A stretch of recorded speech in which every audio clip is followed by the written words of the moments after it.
stop. I want you to check out the title of a new CNN.com opinion piece. Will racism end when the old guys die off? Doubt it. In it, recent Howard University grad Chuck Walton III writes, quote, I also see others around me who on the surface may roll with a similar crowd, listen to the same music, say the right things, but who are slowly being infected with the American disease of racial bias. Chuck Walton III joins me now, right along with CNN's Don Lemon. So good to have you both with us. I appreciate it. Let's start with you, Chuck. This is very personal. You also write in it that you were called the N-word as a child. Yes, I was. I was about 10 or 11 years old, and we had just moved to a nice neighborhood in Chicago. And a neighbor of mine who we had been playing basketball with, hanging out, one day we were, getting kind of rough on the court, and he just kind of hurled the N-word at me.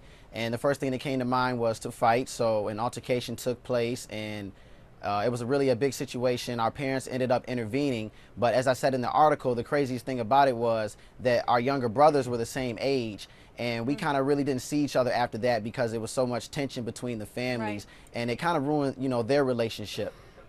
You write in this article about the fact that you say we've got a black president, right?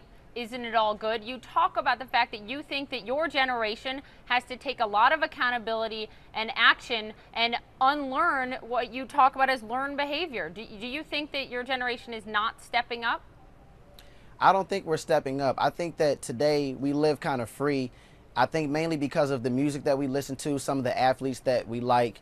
When you see a movie like 42 with Jackie Robinson, where, black people weren't allowed to really play baseball, let alone go to the games. And now you can go to a sporting event and sit next to a white and a black person, and then you just have that false conscience in your mind that everything's okay until something happens, and then you start looking at the person next to you like, well, does he really think this about me? But he doesn't say it.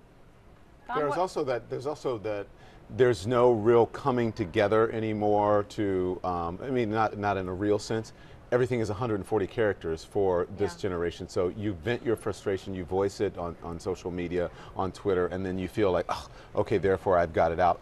I'm generalizing here, but that kind of happens with the younger generation. The two of you were joking in the break about age. He called you sir. He called me sir, and then said he's studying broadcasting. He said, right. I'm going to take your job when you retire. I'm like, my God, I feel old now. Don't feel old, my friend. But looking at this generationally, right? What do you think? Looking at your generation versus Chuck's on this I think there's a lot of work. I think that I loved your article, by the way, and I think that this generation, the generation of millennials, they have to figure out how they're going to galvanize and what's going to be important to them. So I do agree with you in that aspect. But then we also have to look at the split screen that we have here. We have to remember that there is progress. Listen, there are Donald Sterlings and there are racist people, and they're going to be that. We're going to have these people forever. But we have to look at, and I sound like my parents here. There has been progress made. I've walked, uphill 50 miles to school, but there has been progress made that you're even able to sit next to someone in a movie theater. So yeah, it's not perfect. I think this generation will have a big hand in changing those things, and I don't think that racism will necessarily die out when older people like Donald Sterling leave this earth as well. I'm interested, this just went up on CNN.com within a matter of hours, but what has the response been so far that you have gotten on social media, people calling you, I know. What's the reaction been for you, Chuck?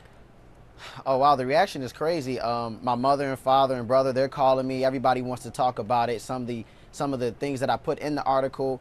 And mainly, I think the fact that I built the article around the fact that when the older generation, when they die off, does racism just end? I think that got a lot of people talking, and it makes people from the younger generation, some of the fellow students at Howard, it makes them look at themselves and their situation and go, what am I doing to better the world? What am I doing to prevent stuff like this from continuing to happen?